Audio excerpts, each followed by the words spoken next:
Bueno, buenas noches y bienvenidos a Literarte Fusión, o más conocido como Creatividad y Expresiones Diversas.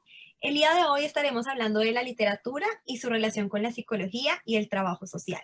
Y para eso contamos con la presencia de Lina, así que los dejo con Alexandra Cortés, que les estará explicando un poquito más. Hola, muy buenas noches. Disculpen por el retraso y estoy muy emocionada de poderles traer hoy a una invitada súper especial, una mujer muy importante, muy querida y con mucho conocimiento sobre todo. Ella es la doctora Lina Muñoz, quien nos va a estar acompañando. Le damos la bienvenida. Hola Lina, ¿cómo estás? Hola, buenas noches, Alexandra y María Paz, ¿cómo están? Bien, Bien, gracias. un placer tenerte con nosotros el día de hoy. Ujú. No, pues el gusto es mío de estar aquí con ustedes hoy. Gracias, gracias. Gracias. Vamos a empezar con una pregunta. ¿Nos podrías contar algo más acerca de tu experiencia académica y profesional? Sí, claro que sí.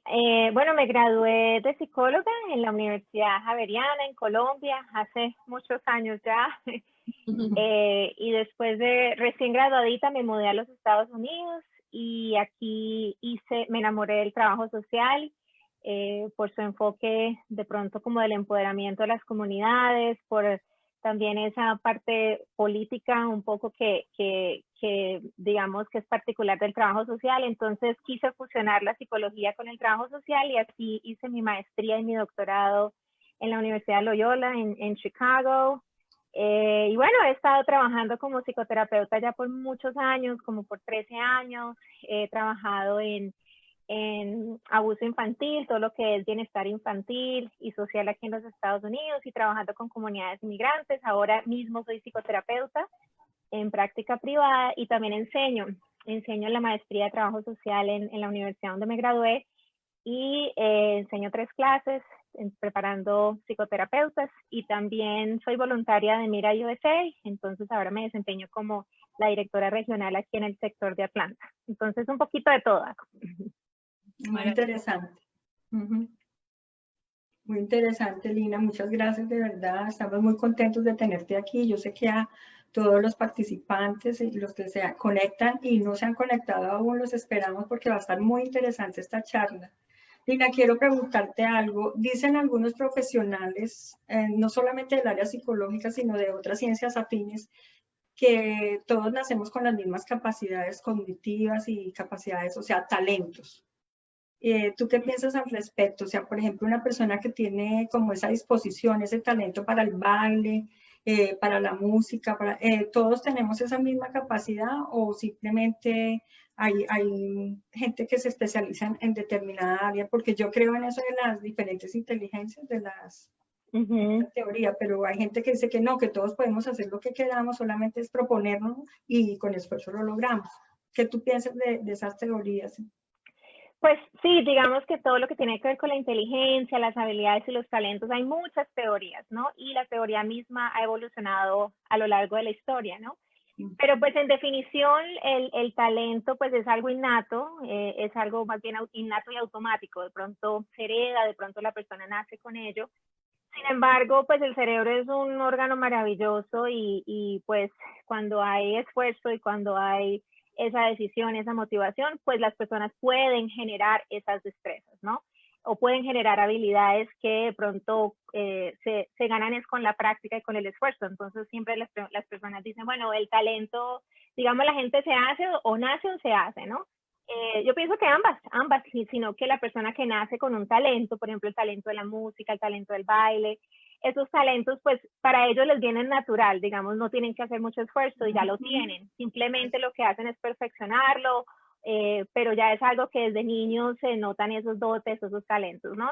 Pero la persona que de pronto no nació con ese talento, pero tiene una motivación, una inclinación a una cierta habilidad, pues con el entrenamiento, el esfuerzo y pues el cerebro, como les digo, es un órgano maravilloso y es el territorio perfecto para germinar cualquier talento, entonces es posible.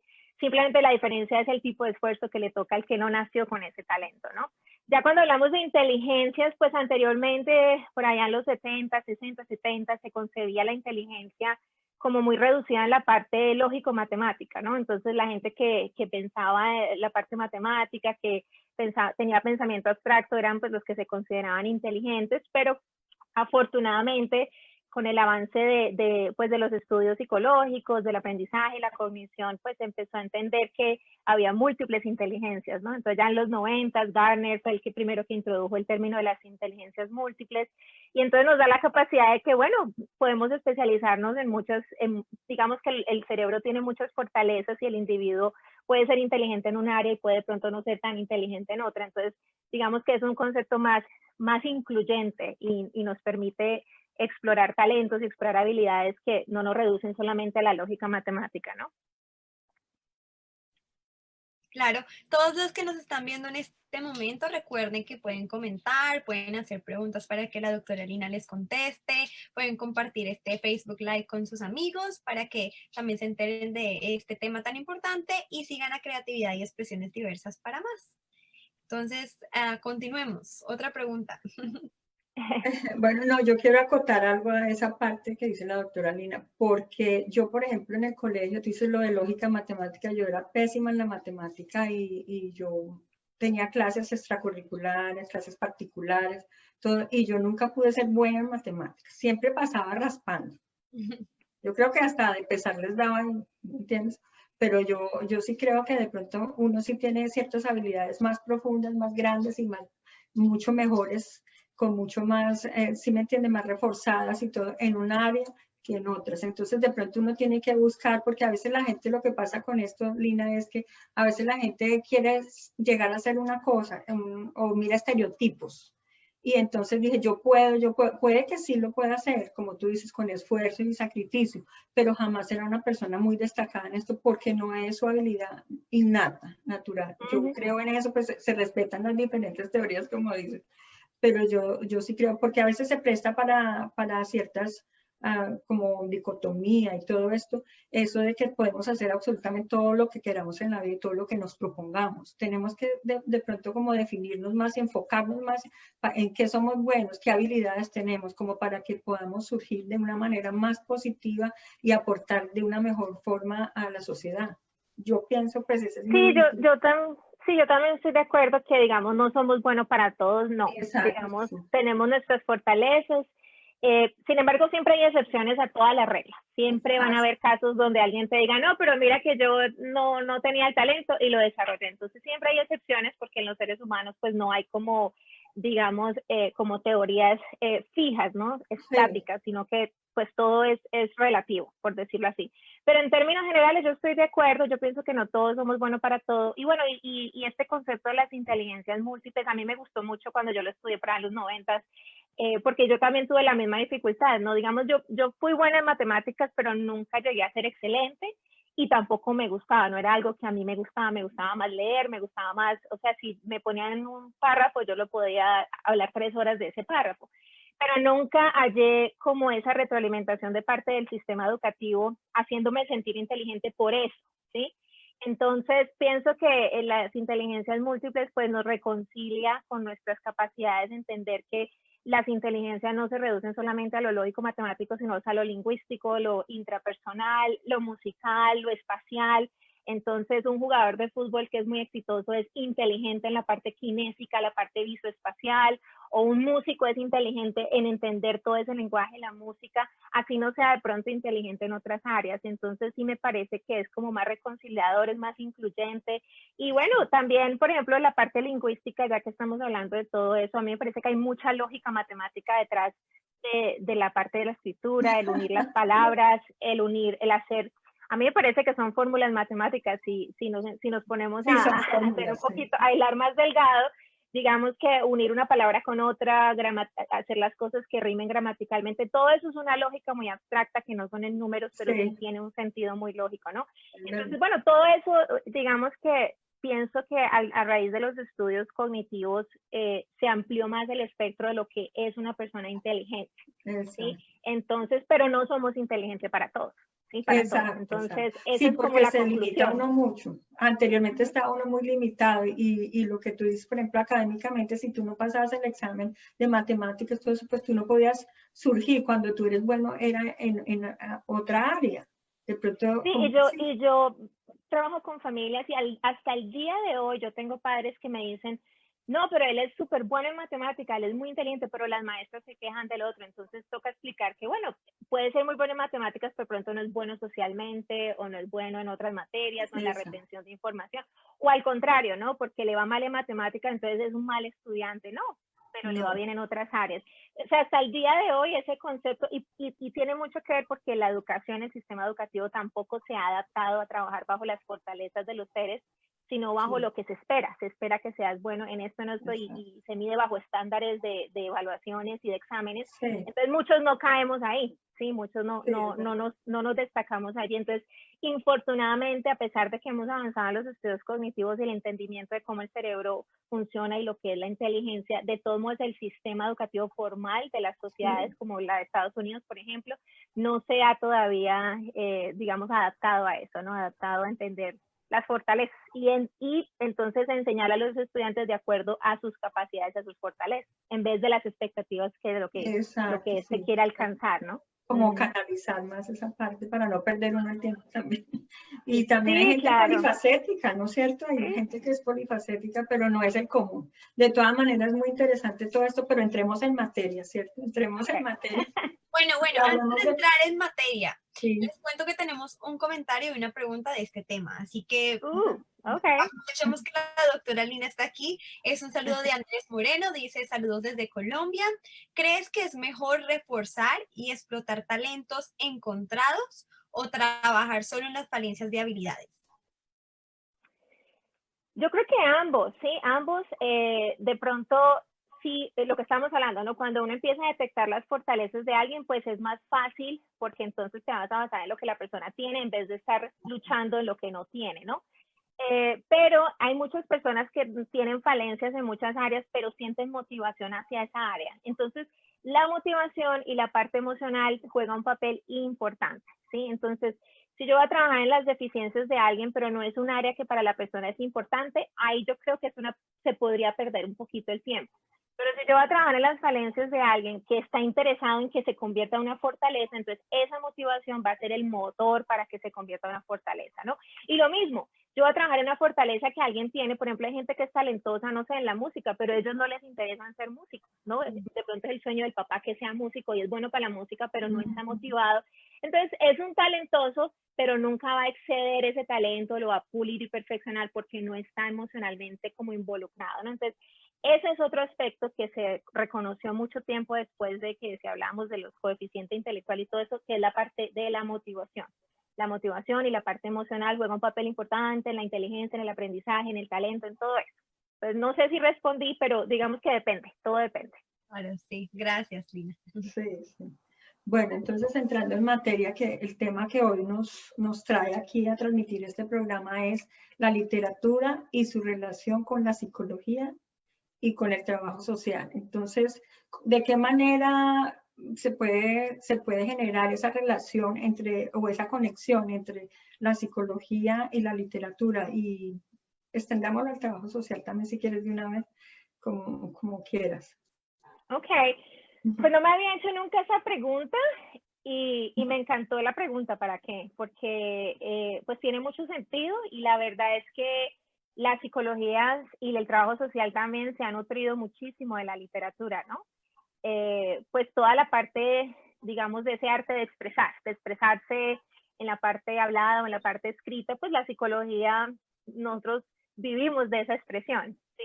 En todos los aspectos de la psicología. Por ejemplo, en la parte que yo trabajo en la psicoterapia, pues ese es el canal en el cual yo voy a descubrir muchas cosas en las personas y las personas van a descubrir muchas cosas de sí mismos, ¿no? A través de toda esa expresión. Entonces yo pienso que la psicología pues le debe a muchas otras ciencias y entre ellas pues está el campo de la literatura, de toda la expresión de ideas, de todo, digamos que toda esa pregunta existencial en algún momento de, bueno, ¿quién es el hombre? ¿Para dónde vamos? ¿Quiénes somos? Como esa preocupación por los conflictos, por la existencia, por las realidades, y la psicología en cierta forma siguió esa línea, ¿no? De la literatura. Lo que pasa es que la psicología de pronto ya buscó más también el por qué, ¿no? El por qué se comportan los seres de esta forma. No solamente esta la existencialidad, sino, bueno, de dónde viene todo eso. Entonces, digamos que se enfocó en otro aspecto más del comportamiento, pero pienso que son dos campos muy afines y le debemos mucho a la literatura. También en la literatura, pues es una forma de como que un medio donde se transmiten valores culturales, por ejemplo. Entonces, en el trabajo social nosotros estamos siempre mirando la cultura, siempre estamos mirando el ser humano en su contexto social. Entonces allí pues usamos muchos métodos de lenguaje hablado, de lenguaje escrito y todo eso pues nosotros nos alimentamos desde esa literatura, ¿no? Es una pregunta bien interesante, muy amplia. Por ejemplo, en el trabajo social yo uso una técnica en psicoterapia que es la terapia narrativa, fue creada por 2 trabajadores sociales y es una terapia que precisamente hace que la persona escriba su historia y al escribir su propia historia, literalmente escribirla, él va descubriendo muchos aspectos que de pronto no eran conscientes para él en su discurso hablado. Entonces, en el discurso escrito empiezan a salir muchos aspectos que de pronto estaban escondidos y le permite, digamos que este tipo de terapia le permite a la persona reescribir su historia, de pronto modificando aspectos de los personajes de su propia vida o conductas. Entonces es muy interesante cómo esa relación intrínseca entre la literatura y, digamos, este tipo de terapia narrativa, ¿no? Nunca lo había pensado, pero desde que me hicieron la pregunta me puse a pensar y dije, wow, hay muchos como puntos de convergencia entre la literatura y la psicología y el trabajo social. Entonces, pues no, pues, digamos que en todo lo que tenga que ver con la expresión hablada y escrita, pues ahí nos alimentamos de ellos. Sí, qué bien. Qué interesante, Lina, muy interesante todo esto. Y como tú también has trabajado con niños, para los niños es muy importante también canalizar ciertas conductas o emociones a través de la literatura, esos cuentos infantiles y todo esto. No sé si tienes alguna experiencia. Sí, pues yo trabajo mucho con niños y trabajamos mucho lo que es la terapia de juego. Y pues la terapia de juego incluye mucho lo que es, por ejemplo, la narración de los dibujos. Por ejemplo, en mi caso, cuando yo veo niños, yo les pido que siempre me dibujen su familia y les permito que me cuenten historias de esa familia. A veces les digo, dibújame una familia, ¿no? No necesariamente tu familia, sino una familia, entendiendo que el niño va a pintar el referente de su propia familia, ¿no? Y les pido que me cuenten historias de esa familia, por ejemplo. Y en esas historias, pues, está, digamos, pedacitos de su propia historia, pero en versión de la forma como ellos la entienden, ¿no? Porque eso es precisamente el discurso narrativo, que es cómo ellos están interpretando todo lo que ellos están entendiendo de su familia, de la cultura, etcétera, ¿no? Entonces, todo eso yo lo uso cuentos también. Por ejemplo, hay muchos cuentos, hay muchos escritores que se han dedicado hacer cuentos infantiles para ayudarles a los niños a superar temores o ansiedades o para entender, por ejemplo, las realidades, inclusive ahorita con esto de la pandemia, hay escritores que han empezado a hacer cuenticos para que los niños puedan entender, ¿no? De una forma narrativa, de una forma literaria, cómo poder asimilar todo lo que está sucediendo. Entonces, en el trabajo con los niños, todo lo que tiene que ver con la literatura, los cuentos, los dibujos, toda la expresión, digamos que no es como adulta, sí, sino como más bien infantil y fantasiosa en algunos momentos, es muy importante. Es prácticamente la forma en que nos comunicamos con los niños y también interpretamos su realidad. Entonces es básico. Yo lo uso bastante en la terapia de juego y también con los adolescentes. También en muchos momentos usamos todo lo que tiene que ver con cómics también, todo lo que es anime y todo eso, que ellos puedan expresar sentimientos que de pronto verbalmente o como lo haríamos adultamente no lo pueden hacer a través del dibujo, a través de las historias. Yo trabajo con niños autistas también y a ellos les gusta mucho trabajar historias. De hecho, tengo un niño en particular, bueno, ya es un adolescente, él está en high school, él es un chico autista y a él le encanta hacer historias con cómicos, como comics, right? Y entonces él se inventa sus personajes, pero a través de todas esas historias que él se inventa, él resuelve sus propios conflictos y entonces él viene y me los cuenta. Y entre los dos construimos los finales. Entonces todo eso pues es un material riquísimo que la literatura le aporta a la psicología y nosotros pues lo usamos para, digamos, para beneficio de ayudarle a los conflictos del individuo, en este caso de los niños, ¿no? Entonces, no lo había pensado, pero mira que ahorita que hice la conexión, tiene muchísima relación. Sí. Claro, yo pienso que mucha gente no logra ver la conexión de la literatura con muchas áreas, ¿cierto? Entonces, por eso Creatividad de Expresiones Diversas decidió hacer esta clase de videos de Facebook Live para mostrar a la gente o sea, motivarlos porque en la literatura solamente es leer un libro, qué aburrido, no más, pero es todo lo que hacemos, es todo cuando vamos a la universidad, cuando vemos una película, todo está relacionado con muchas cosas. Así Claro, que, porque es que la expresión, el lenguaje y expresarnos está en todo, ¿sí? ujú, Mire, por ejemplo, ahorita que yo estoy hablando, estoy moviéndome, sí. Ajá. Entonces, todo eso es psicología, detrás de eso hay una explicación también del porqué, el comportamiento, todo ello, pero todo eso también es literatura, ¿no? Entonces, es increíble Sí. cómo está inmersa en todo lo que hacemos, pero conscientemente yo no lo había hecho la conexión, como les digo, porque si uno asume literatura, uno piensa, no sé, en Shakespeare, uno piensa como en novelas, ¿sí? En la novela escrita, pero en realidad es todo lo que tenga que ver con la expresividad, el arte de expresarse, ¿no? Así es. Así es.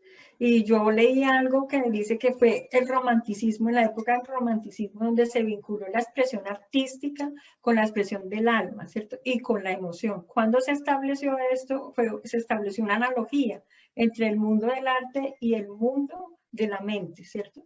Entonces, estableciendo esta relación definitiva entre el arte y la ciencia psicológica, ¿cierto? Poco a poco se desarrollaron las primeras líneas psicológicas en el siglo XX. O sea que es relativamente nuevo esta fusión ahí.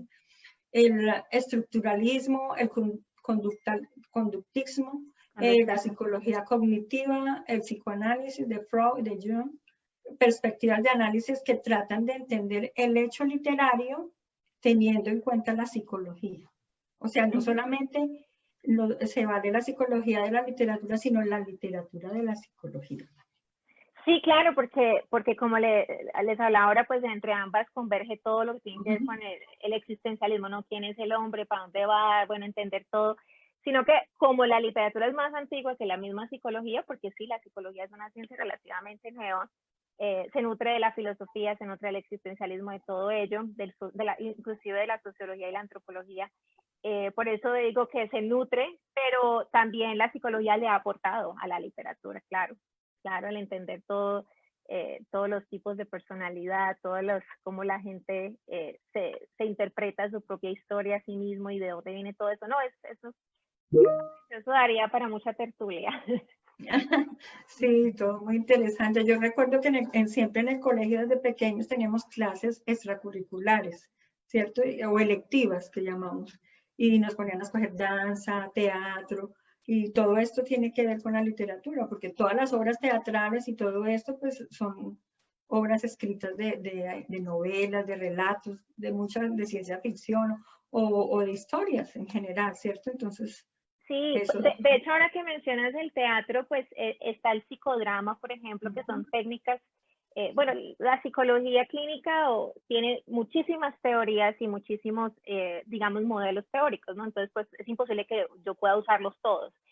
Pero dentro de alguno de esos modelos está el psicodrama y es precisamente usar la expresión dramática desde el teatro como forma terapéutica, de que la persona de pronto pueda como representar esos roles que representa en su vida normal, pero en una forma de teatro, para darse cuenta de cosas, patrones, lo que sea, y poder reescribir también su historia actuándola, ¿no? Entonces, hasta en eso también, todo lo que tiene que ver con el drama y la parte litúrgica también le aporta a las técnicas psicoterapéuticas, bien interesante. Y también viceversa, ¿no? Se alimentan mutuamente. Todo lo que tenga que ver con expresión, yo pienso que nosotros, todos los sociólogos, antropólogos, psicólogos, todos vamos siempre a estar usando la parte expresiva y la parte artística y todo eso está ahí combinado con la literatura. Exacto, sí, porque el lenguaje hace parte del lenguaje y todo el lenguaje, ¿no? Porque todo nos expresamos o hablábamos todo por medio del lenguaje, entonces, y el lenguaje incluso de señas y todo. Entonces es Sí, muy, sí, el sí, lenguaje no verbal, yo que uso tanto las manos. exacto. Sí, las miradas y todo.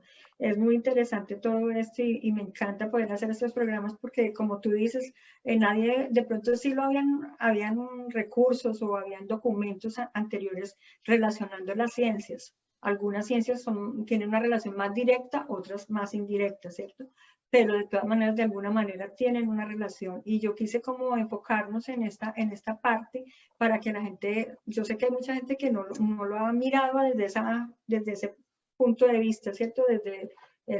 Nunca se ha dedicado a pensar, por ejemplo, la literatura tiene relación con la psicología, con el trabajo social. En 2 semanas ayer tuvimos también un programa con unas niñas de neurolingüística. La neurolingüística, ¿es afín? ¿Tiene algo que ver con la psicología? Sí, sí, no tengo mucha experiencia en ello, pero sí recuerdo haberlo visto en la universidad. La programación neurolingüística me hablas, ¿no? El PNL.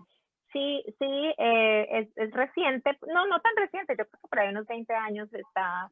Y sí, nació precisamente de psicólogos y neurólogos, ¿no? Entonces es como todas esas ciencias que se casan y empiezan a crear otro tipo de teorías, porque hay o sea que es muchas como teorías. una ramita, como una diversificación. Sí, es que la psicología pues tiene muchas implicaciones, Amplia. muchas aplicaciones y hay, por ejemplo, en psicoterapia hay más o menos más de 300 teorías, sí.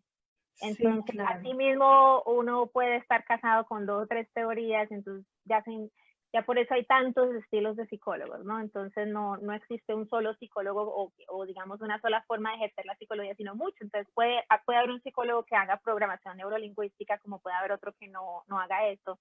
Entonces sí, sería digamos un modelo que se desprende de la psicología y la neurología. Claro que sí.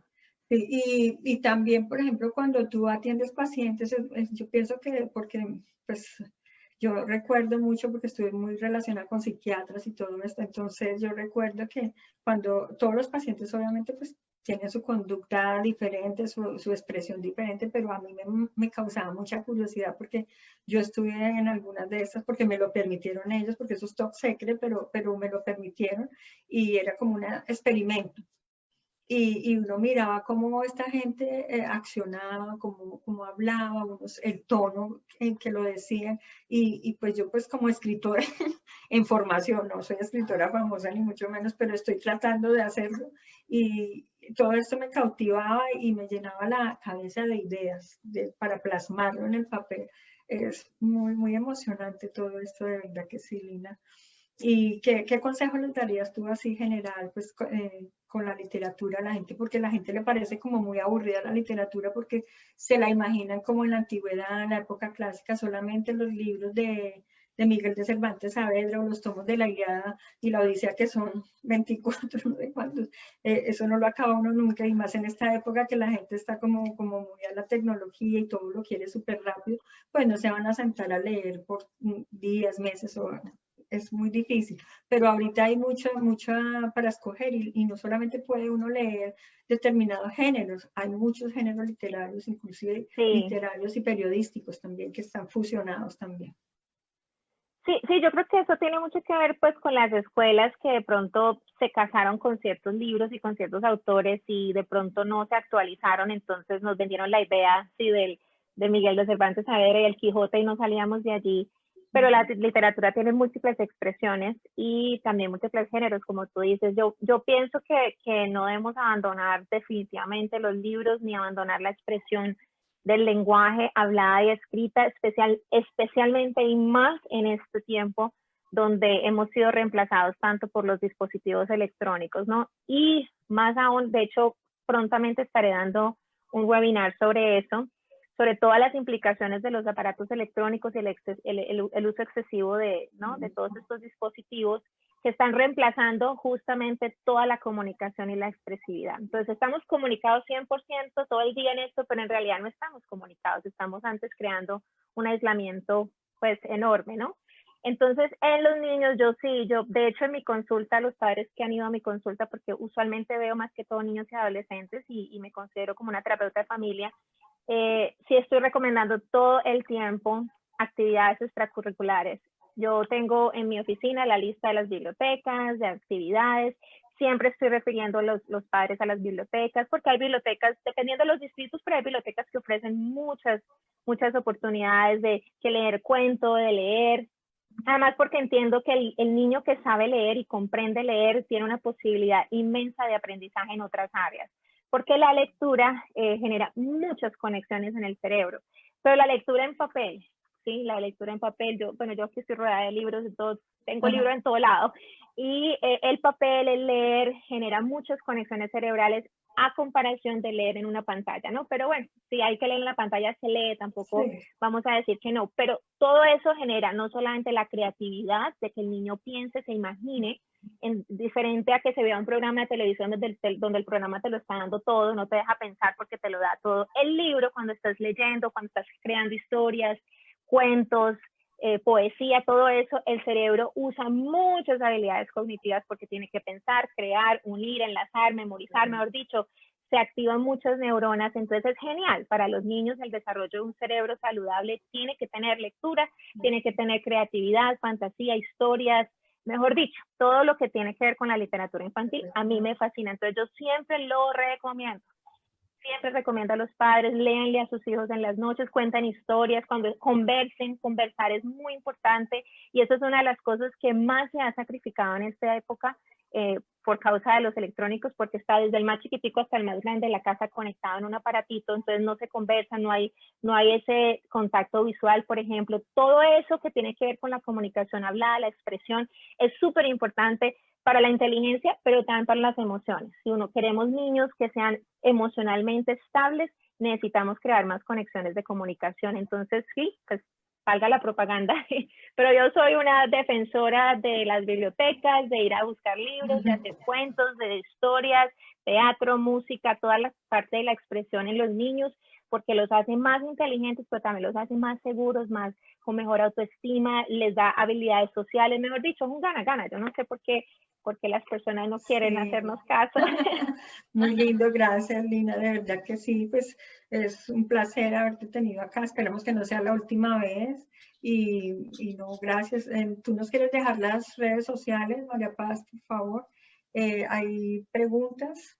Bueno, no hay preguntas, pero hay alguien que dice, bueno, Andrés Moreno dice que le parece muy bueno este tipo de programas, esta iniciativa, porque esto hace que la gente aprenda más, se concientice más y que muchas gracias por el programa. Entonces, definitivamente, muchas gracias, doctora Lina Muñoz. De verdad fue un placer poder escucharte porque de verdad nos transferiste mucho conocimiento y motivaste a muchas personas. Hiciste que cayéramos en cuenta en la importancia de la lectura, de la literatura, sobre todo en los niños. Sabemos que cuando hay padres que nos están viendo, tienen niños y quizás porque están muy ocupados se les olvida inculcarles el leer, pero no debe ser así porque pueden crear personas más inteligentes, más capaces en la vida y de verdad fue un placer y esperamos que no sea... No, me encantó estar aquí, yo soy buena para hablar, no tengo problema, así que cuando quieran invitarme yo puedo hablar por horas y sí, ¿no? Delicioso, me encanta hablar de estos temas. ¿Y dónde te pueden encontrar? Bueno, tengo Twitter que recién estoy como activa, entonces está @drlinamunoz. Me pueden encontrar en LinkedIn, también estoy allí. Y en Instagram apenas estoy entrando ahí, pero más que todo en Twitter ahí me pueden encontrar y si tienen preguntas me las pueden enviar también y yo con mucho gusto puedo orientar y responder lo que pueda ayudar, eso a mí me encanta hacerlo. Ay, qué bonito. Trabajo social, ¿no? Y tienes un taller, ¿vas a hacer un taller, un webinar o algo así de...?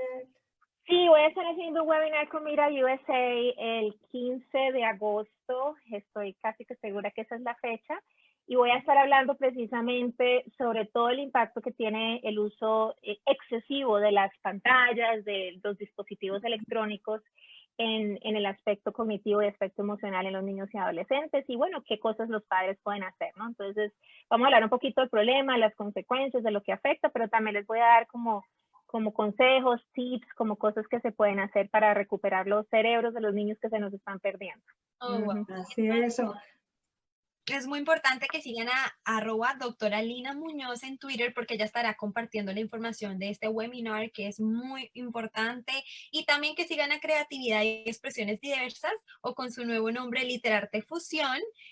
Nos estarán conociendo más por este nombre o @Alexa Autor Creativo. Así nos pueden encontrar en Facebook. El arroba es doctor, como en inglés, doctor, lo voy a poner aquí para que lo vean, sí. Doctor. Okay. No en español, sino porque pues es doctor. Ay, qué pena. Ya, ahora sí. Ahí lo puse.